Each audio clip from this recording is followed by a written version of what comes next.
to his Why? What did he say? He said it could get messy.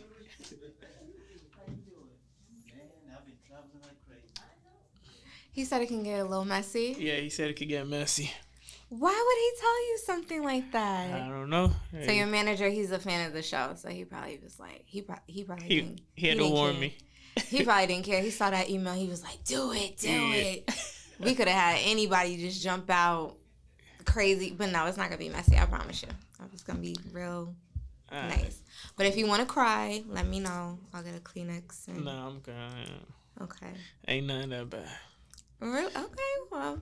So we have Smiles Official here today. Thank you for coming by. So we wanted to definitely check in with all of the local, South Florida artists that are really on the rise.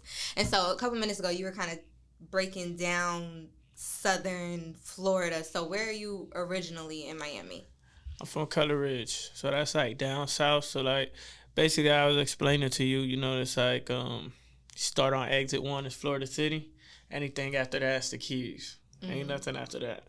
So you start exit 1, Florida City, exit 2, Homestead, and then you go up the line and you got like Naranja, Cutler Ridge, Goose, Richmond Heights, Perrine. Then you go up to like Kendall, and you go up more. You got like, it just keeps going up from there. You get the city, and you go up to Miami Gardens, North Miami, and then Miami Gardens, and it goes up and up. But I'm from the South. So I'd say like, basically like 8th Street down type. That's where I'm from. But even further south than that. Were you ever like a truck driver or Uber driver? Because you gave me turn by turn exit directions on how to. Nah, I drove a lot, but we don't gotta talk about it. Oh, okay, all right. So Cutler Ridge, I told you I'm not too familiar. Yeah, so Cutler Ridge. Whenever you hear people say Miami, they think of like Dade County, Biscayne, that whole area. They either think about like if they're a tourist, they think about South Beach, Wynwood, and then if it's like a local, like they don't consider like if we're part of Miami. Okay. Like I don't know why, but they think like we live. I don't know. They think for some reason I think the picture they have is like we live on farms or something. Okay. You got a 305 area code? Yeah. In Miami, leave it alone. Yeah, that's how we do it in New York. Miami. We got the same area code. You're good. We got the same type of police, green and white.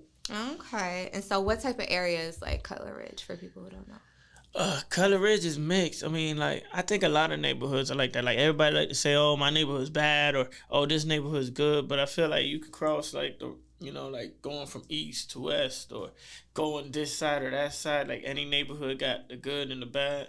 You know what I'm saying? Or it just is what it is. So I'd say like Cutler Ridge is just mixed like any other neighborhood. You go on this side, you might be in the hood. You in Goose. You know what I'm saying? You in the hood, and if you go on this side, you could be in Lakes by the Bay.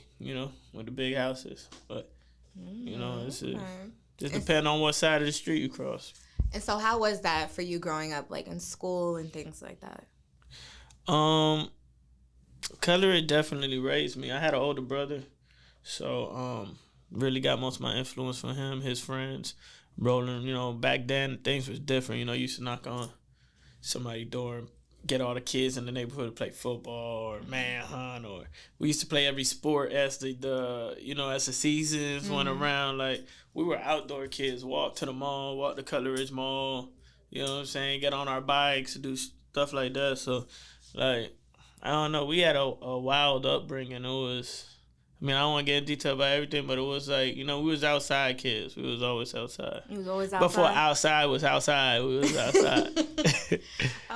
Okay. So I know like in high school, you almost had like a very successful athletic career. I think it was like football and track. And so what kind of deterred you from... Oh, y'all did y'all homework. Why would I bring you here and I know nothing? Like...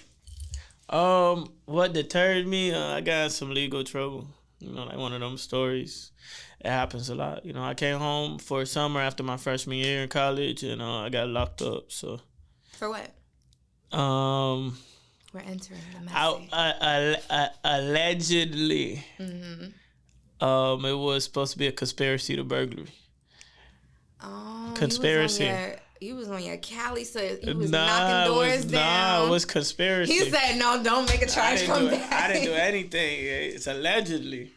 And so, like, how can I always wondered, like, when it came to the conspiracy now with social media and the Instagram and Twitter and stuff like that, they tell you in the terms and conditions, they give over all of your stuff that you post, even your private DMs, to any type of law enforcement. They really don't need a warrant for it. So back in your day, how could you even get caught up with something like a conspiracy charge if there's no paper trail? Well, they wanted to give me the original charge, and my lawyer proved some things that proved that it was conspiracy. You couldn't prove, I basically nothing ever got to get done. So they basically proved that it was conspiracy. Right? And then when they dropped the charge to conspiracy, right, then it was kind of like the proof conspiracy. Proof he was going to do it type thing. And, everything dropped.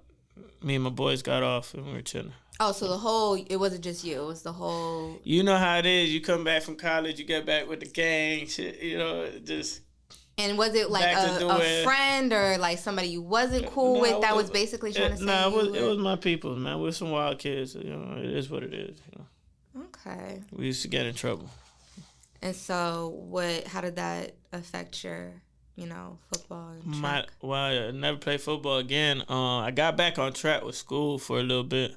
So I went to Dade for like 2 years, and then I went to UM for 1 year, and then I just realized like school wasn't really it, you know what I'm saying? I had a cousin that graduated valedictorian at UM, and, she was making good money. Like, she ended up going to BYU, I think it was, in New York. Like, everything paid, job waiting for her out of college to be a lawyer. And I'm looking at it like, like, by the time she got out, I'm looking at what she made, I'm looking at what I make, and I'm saying... Then we just take the entrepreneur route, you know what I'm saying? Just for real. And then I look at it now, she's not even a lawyer no more. She's an entrepreneur. She owns a couple restaurants in New York. So it's just like, I don't know. That just wasn't, and I'm not telling everybody don't, I actually encourage people to go to school because at least I try, you know what I'm saying? I even say that in one of my lyrics, like, at least I tried it. Like, I tried to take that route. Like, try it and then find out it's not for you. A lot of people, like, drop out and, before they even know. And it's like, I look at it like this, right? Like, high school and all that stuff, at least high school, like, finish high school. Because high school, like, all that little stuff is just like a test to really, like, tell you, can you complete tasks? That's it. Yeah. Like, you could keep saying the argument that it don't matter or it don't, you know what I'm saying? But in real life, you get a bunch of meaningless tasks that you just got to complete regardless, you know what I'm saying? So it's the same way in school. You're not going to use everything, but just complete it, like... Okay. That's the way I look at it. So I encourage school. Just because I ain't finished don't mean I'm telling other people to take that route. Okay, that's good. So how did you go from, I feel like it's so stereotypical, football and into rapping? So like what inspired you to move into music? So I was doing music that whole time. Like since high school, I had a little setup in my house. I was doing music. I was also DJing. So more than doing music, I was DJing. We were dabbling with the music thing. Like, that's something we was trying, but we was good at the DJing. We used to throw all the parties for the high school. We used to spin at some of the clubs, like the 18 up or the, all ages. And, so that's really where it came from. And then, like, I want to say, like, sophomore year, I made a song that got popular with the girls. It was pretty stupid, but it got popular. So I'll play my own music in between, sets and break my own stuff. And, I got to college. I kept recording. Everybody would come to my dorm to use my computer and record their verses. And, at this point, it's still fun. And when I came back from college after all of that happened, I linked up with my boy from middle school, Trav. And he produced a record. We had a song with this girl, Erin Lynn. She was on Trick Daddy's album. They had a song called Ghetto Superstar. And we did a record with her. It hit Power 96. It got on the radio.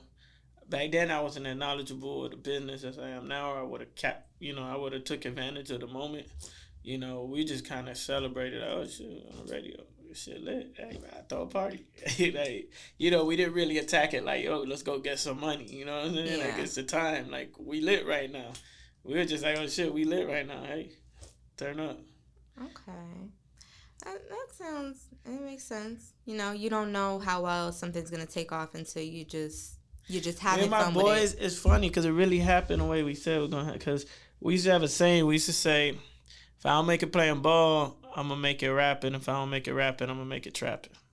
And that was like one of our little slogans or whatever. So kind of really pretty much stuck to it.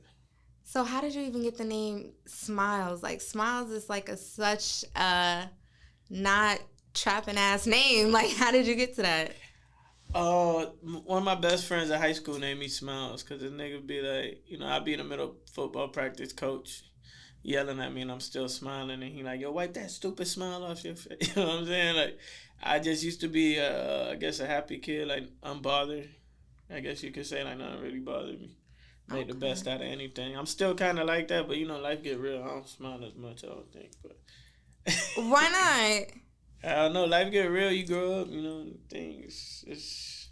Okay. You know, things change. But, yeah, I got the name Smiles from my boy Carlos. And after that, I think it was when I came back and I had the song and everything going on. We had like a little like a run-in on the internet on Twitter with Smiles and South Star, and I guess they already had the name.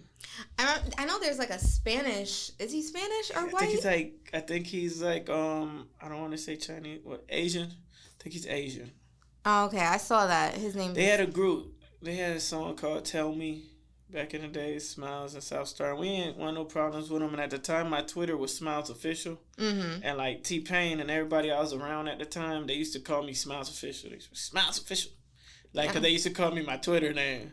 So it was like an easy just, you know, like, we'll just run with this. We not beefing over no name. Like, you know okay, so they were going to take legal action over the name? It never got there. Like, we just switched it up. Like, we were like, it ain't a big deal. Like, I'm just getting started. Y'all, you know what I'm saying? If that's your name, that's your name. Keep it. Like, you've been doing this. We just learning about this. You know what I'm saying?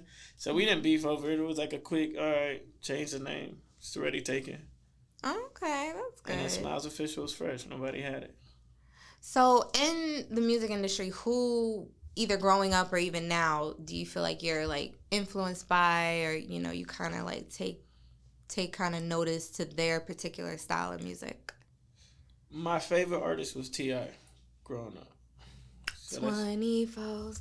Yeah. Because I was like a little dude around a lot of big, like everybody I was around was huge. You know T.I.'s little? Yeah, so he's in one of his songs. He said, "I'm 5'9" with the soul of a 6'4" nigga. So like, when T.I. said he's 5'9". Yeah, I'm actually 5'9" now. Back then I was like 5'2". So I was like, I was the littlest dude and shit. But I was like, you know, like his music made it feel like I could relate to him because you know he was like a stand-up guy. Like whether that's in real life or not, you know what I'm saying? As far as the music and what he was spinning was kind of how I felt like I was, you know, like I ain't back down from nothing. I was like a tough little dude, like, you know, so. Well, I met T.I. He's not 5'9". I'm 5'5". And me and him was eyebrow to eyebrow, so that man is not 5'9", but hey, that's I definitely respect him. I definitely respect him for sure. So I actually, there's one of the songs that you released a couple months ago. It was, I believe, Running Plays. Okay. And it kind of, when I heard it, it kind of sounded very similar to like a Young Dolph song. You never heard of that? I know, I never heard that You one. never? I've got some comparisons, but not Dolph. Really? But that's Running dope. Plays, I like Dolph. That's a good comparison. Yes, your song Running Plays, when I heard it, it sounded like a Young Dolph beat, or even like the way you were rapping a little bit on the melody. So I really thought you were going to say Young Dolph, because I thought you did it on purpose. But no, just, I don't know. I think every beat tell you to do something different. Mm-hmm. So maybe the beat was, you know, similar, Young Dolph-ish, but okay. Maybe that's what maybe I did it unconsciously. I don't know. I just did what I had to do to that beat. You know, and then we were sitting on the record for a little bit, and I thought about who would fit it, and I called my dog Whoop out in Orlando. Mm-hmm. And then Whoop came down, slid on the verse, he ripped it, put it out, shot the video the same night. Same night? Same night he dropped the verse, we went in the parking lot. We were shooting I had my cameraman with me, so we were shooting in the studio, and we went in the parking lot. Boom, boom, boom. I was like, yo, let's get it done now, because, like, trying to coordinate a video later and, trying to get him back down here and hope things line up. I was like, let's get it. From Orlando to South Florida, I grocery shop everything in one ride before I go back. So I definitely feel you. So let's talk about probably your biggest, I hope you don't get insulted because sometimes people do, your biggest hit to date, Bands in the Trap, featuring Tory Lanez. It just hit over 1 million views on YouTube. Congratulations for that, by the way. Thank you. So tell me how it was working with Tory. Were you guys cool before, or just industry type of? We weren't cool. We got cool like through the song. So like I was cool with somebody on his team. No matter of fact, let me run that back. My boy, he's like a celebrity dog breeder. Victoria's Frenchies. My dog Omar. So he sold dogs to a bunch of celebrities. So he be selling them $30,000, $50,000 blue eye Frenchies. Eating. Okay. Eating. Yeah, I've had 2 litters of myself, but I can't do that work. That every 5 hours. You got kids? Yeah, it's a lot of work. So it's like having 12 kids, feedings every 3 days. And it's like the first couple of days at a hospital, like when you gotta like every 2 hours, 3 hours type stuff. Yeah, it gets crazy. But yeah, I couldn't do it. But him, he does that. He's good at it. He sold Kodak Black, Trey Songz, a bunch of big celebrities. I could go down the list. He sold them their dogs. So he was cool with this guy out of Tory's camp, Kels. He shot some out on the song. Like Kels did 250 on Biddy. Okay. Never heard that part. Whatever. He shot him out in the song, and I ain't been broke in a minute. Oh, okay, on his album, yes. Counting up Kels. He did 250 on Biddy or whatever, something like that. All right, cool. So that's his boy Kels. It's a funny story because we were talking about it, right? I own other businesses, like I own the tax office. So, it's seasonal, so from like January, I'm in there, I'm hands-on with my employees, everything, making sure things get done, because, that's a breadwinner right there. And my boy told me, hey, you going to do something with Tory, because I just talked to this dude, and he's going to line it up. I'm like, okay, all right, bet. So, after a couple of weeks, I'm calling him, yo, what's going on with that? Yo, what's going on with that? You start to think, oh, it's not going to happen. I'm already at that point where it's not going to happen. So when I go to the tax office, I don't look like this. I got a button up, I got my, my slacks, I still be swaggy, but like different type of swag. And he called me out the blue, yo, hey, we got to go right now. I'm like, go where? He's like, oh, you got a studio in this condo. We got to go right now. I'm like, oh, so that, I'm like, nah, I'm not finna go like this. I gotta go home change. So why? What's wrong with the suit and the button up? I didn't want to do it like that. I had to put the rapper costume on.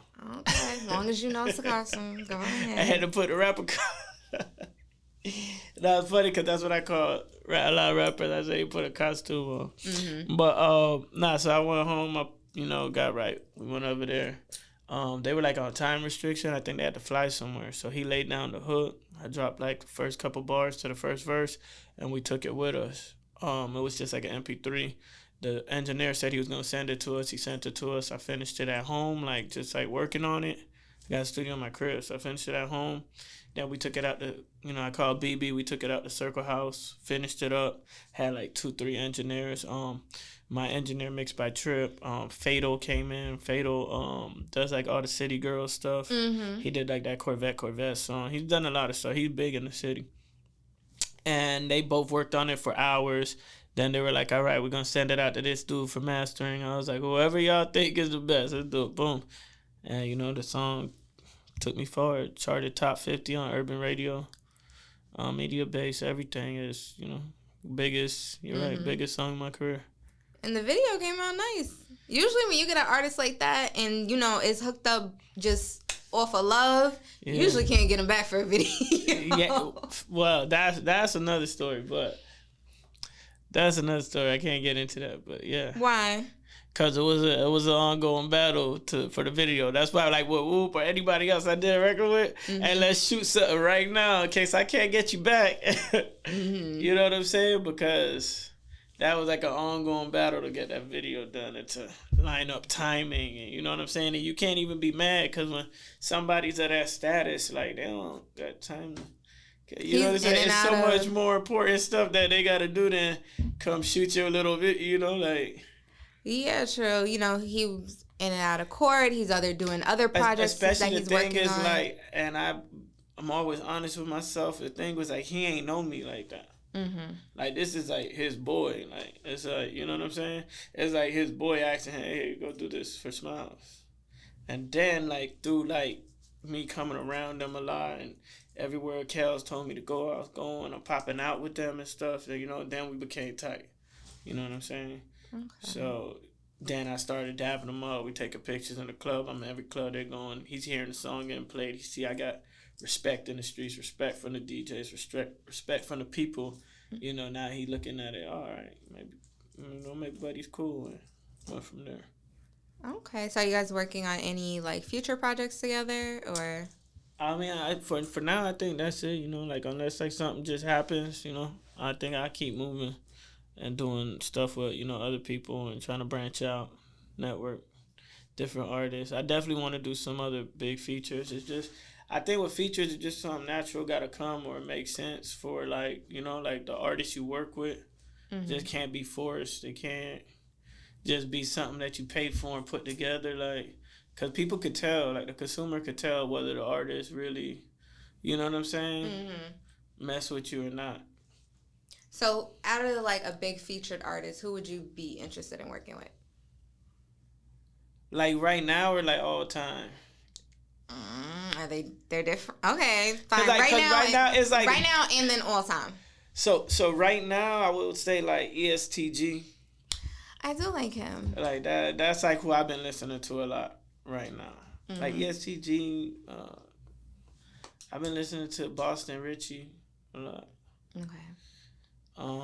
Like all time, like T.I., Wayne, Jeezy, Jay-Z. Really? Yeah. That's funny because you have been kind of going off on their, I would kind of say, when you think of T.I., Jay-Z, Jeezy, and then who was the other person? I don't remember who I said what. Lil Wayne. Lil Wayne. They've done, all of those artists have done songs with them, including one other person who you, I guess, haven't been feeling these past couple of days, which is none other than Kanye West. Kanye lost me a long time ago, but I seen it coming. I don't know whether it's a stunt. You know, like, you know, some people that it's like, this is like this media thing. It's kind of like when I look at presidents, I feel like I'm watching wrestling, like WWE or something, right? It's like they might be acting like enemies in our face and shaking hands behind closed doors to go have lunch. It's like an act. So it's like Kanye might just be acting. Mm-hmm. But I seen something wrong with him years ago, like going back to like Heartbreaks at 808. Like he just he was getting weird. Little by little, he was getting weirder and weirder. And I wasn't hearing like the soul Kanye from, you know, College Dropout and his first projects and stuff. Like the Kanye that I like, or because he was one of my top, you know, like. Mm-hmm. But like he changed so much. But what is it about like recently that really kind of like rubbed? Because I think you posted on your story like play stupid games, win stupid prizes, and everything like that. Like you was not feeling him these past couple. He's wilding like bro. How you say like, oh, slavery was a choice, and how do you say like, bro, like, and you supposed to be speaking for our people? Like that's horrible representation. Like you sending us back. It was that comment. It wasn't like the recent. No, the recent ones. I'm just bringing up one of them. What is the recent dumb shit? He say so much dumb shit. I be ignoring him. What's the recent? He did make some anti-Semitic comments. Well, that's what did it. They didn't care what he said about black people. Yeah, that's why I was really asking you, because it's like, oh, I don't know if I'm allowed to say this, but I just wanted to ask you simply because I didn't know if you've been feeling a type of way against Kanye. I've been feeling. Or if it was the interview that overdid it, because then to me personally, I don't understand how. The interview was whack. It was super whack. You know, I see it both ways because I do get like, and I really don't like Whack 100. He's lame to me, but I I gotta agree with what he said. Like, Nori let that interview go on. Like, you let the man say what he say. Like, don't, you know what I'm saying? Like, if you had a problem with it, check it right there in the butt. Like, if we having an interview right now and I say something that's, wow, you gotta at least, like, let the interview go on, but check it so we know your side. Like, don't just let this man go on a rant. You know what I'm saying? But I mean, I feel him in that case, but Kanye is just, to me, I don't know. It's either, like, if he's really that person, then, like, it's lame. Like, to me, that's lame as fuck. And if he's not really that person, it's like, it's still lame because you're doing that for clickbait. I think it's lamer when you're not that person. Because that's how I feel about Trump. And a lot of people be like, oh, no, he's racist. And I'm like, ain't no way in hell this man racist. And on them all, like, we've known black community have looked at the Donald Trump forever, but he playing a dangerous ass game because you egging on some people that's really racist and really willing to do some dangerous stuff, and you willing to play that line, right, just to get a vote. So to me, it's the same with Kanye. Like, you willing to, if you not really that person, you playing a dangerous game for some clicks and some, you know what I'm saying, to go viral. You playing a dangerous game because you hyping up some other people that, you know, now you making that white boy that say all that stuff about us feel like, oh, you see, I'm right. Even they people know it. Okay. Right. I mean, you're very, even on social media, you're very vocal about, I don't want to say that like a political stance. I think like a social stance. I think you also made a post saying, you know, about how people want to be rappers because they saw everybody rapping. People want to be dog breeders because everybody said dog breeders. Then the PPP loans came out. Everybody want to be scammers and not being scammers. So I feel like you are a very different type of rap artist to where you, even though you do put on a rapper's costume, you don't really try to fall into well, mine not a costume because it's real. That's what I be trying to sell. Authenticity. Yeah. Because it's really me every day. Like I say, like, yeah, I dress up to go to the tax office, but, like, other than that, this really me. Like, you know, my shit real. Like, I'm not finna go buy some fake-ass jewelry off of whatever website to make it look like something. You follow my career, you scroll back, you're going to see, like, when I had a smaller little chain, and, well, that's what I could afford, but I'm going to get a real chain. You know what I'm saying? I'd rather rock this by itself because it's real than to have a fake big Cuban. You know what I'm saying?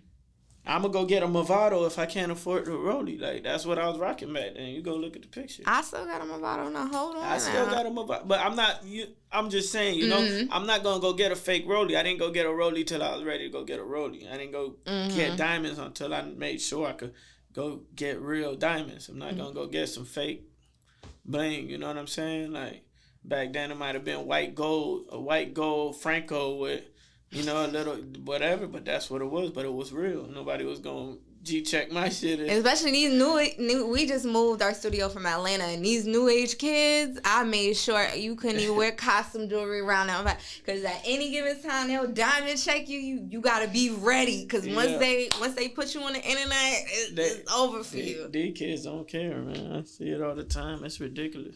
That fake chain thing to me it was a post I posted the other day. I was reposting somebody that was talking about the most dangerous niggas, a nigga that wear fake jewelry.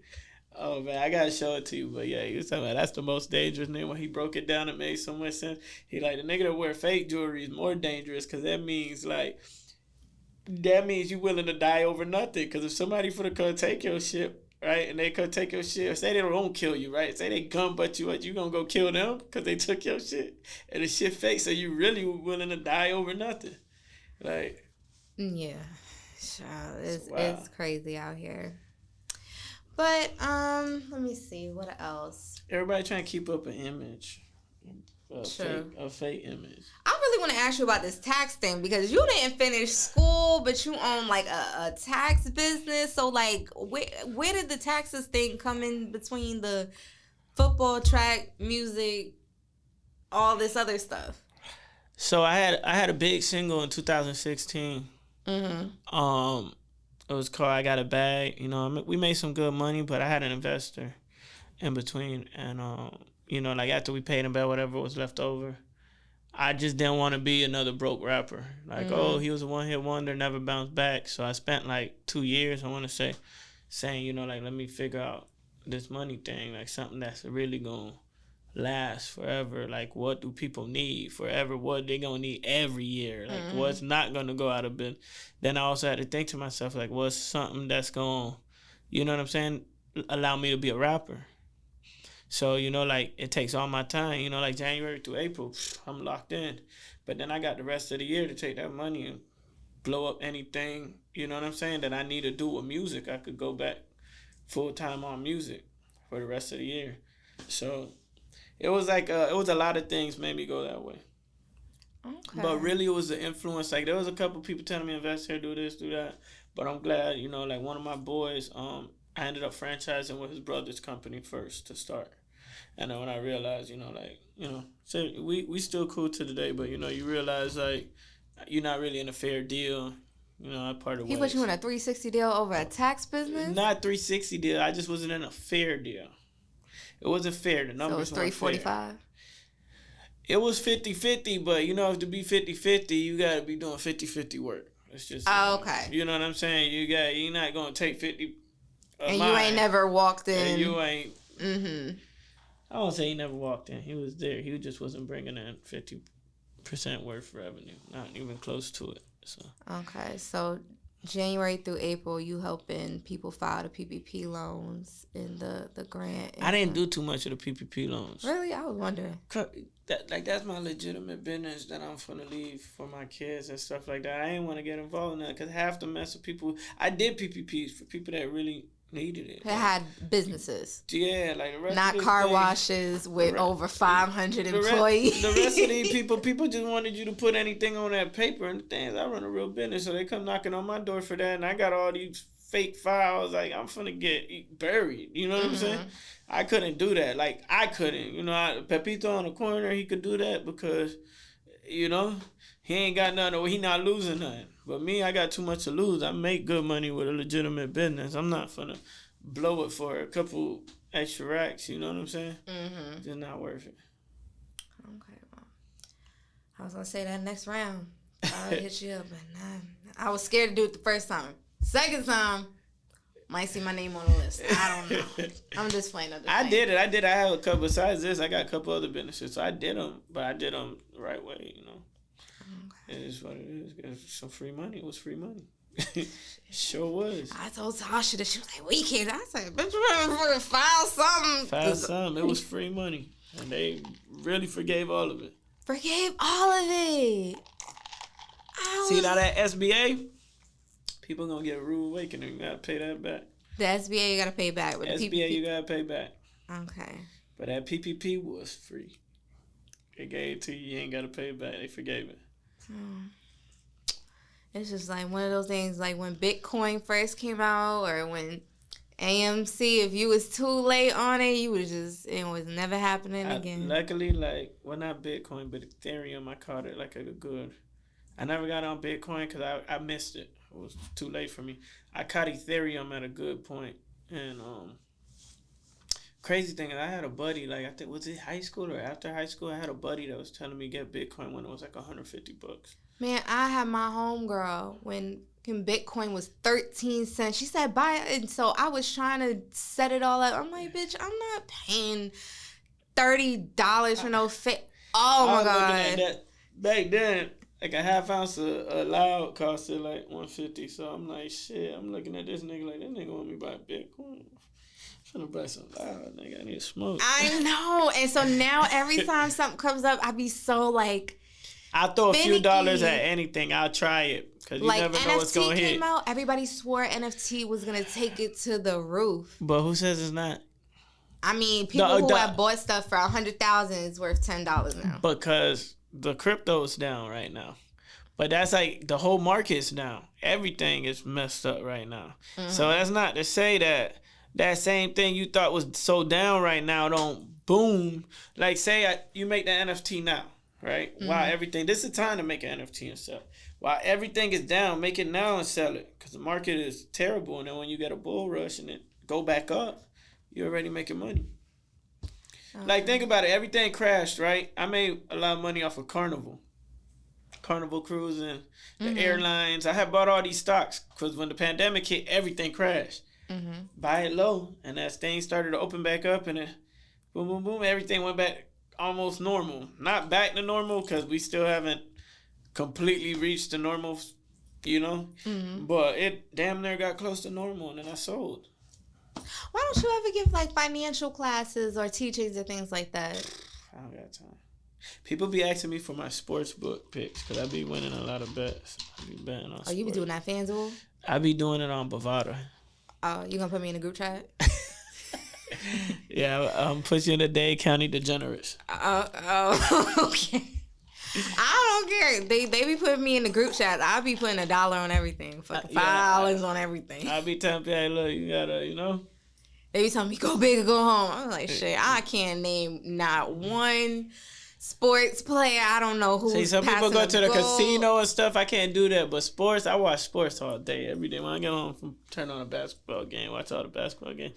I go to the football games. I watch everything. So. I just found out Carmelo Anthony don't play for the Knicks no more. Oh, wow. So that's how bad. Yeah, you lost. I know. Well, I want to thank you for stopping by. Is there any other projects or things like that you're going to be working on that we should be on the lookout for? Well, the newest project is out right now. Mm-hmm. It's called Back to the Trap. Got a record with Lil Reese. It's crazy. We were supposed to shoot a video, and he got locked up. Yeah, I'm about to say, how'd you do that? Yeah, he was literally DMing me like, oh, I'm on my way to Miami. He set everything up for Friday. Mm-hmm. I ain't hear from him. And I'm telling my boy, I'm like, oh, he got locked up. I know he got locked up because he was already on an ankle monitor. So I know he had to, but then I ended up finding out what happened. Something else happened, free Reese, whatever. But have you spoken to him since he's been in jail? Nah. I can't say we was that tight. You know what I'm saying? Okay. Like, at least you ain't fake it. He in jail, so it's not like he can be like, I ain't never talked to that. Nah, he go, oh, yo, call Smile. Like, yeah, right. We don't know each other like that. He ain't the last person you think about in there. But, yeah, he was on his way down to Miami. We was going to chill and shit. I had, like, a whole little weekend planned and shit. But, yeah, that happened. I have Whoop on that album. I mean, not album. It's like an EP. Mm-hmm. I got Whoop on there. I had Pilly May. There's a couple people on there. T-Rail. My boy Toon, that's my artist. A couple people on that project. And then I'm cooking. I drop a project every August 11th for my birthday. And my birthday's August 11th. It's the birthday of hip-hop. So it's like a little tradition like that I got. Like every August 11th, I drop a project. That's my dad's birthday. You Leos, I swear. The best. Okay. The best. Okay, so we gotta wait for another August. Okay, that's fine. Nah, I'm thinking I might just drop some. I'll drop some singles during the year, but yeah, the project will be August for sure. Okay. Yeah. Well, thank you for stopping by. It wasn't too messy. Appreciate it. No, it wasn't messy at all. Okay, let me call Shaq to come. All right.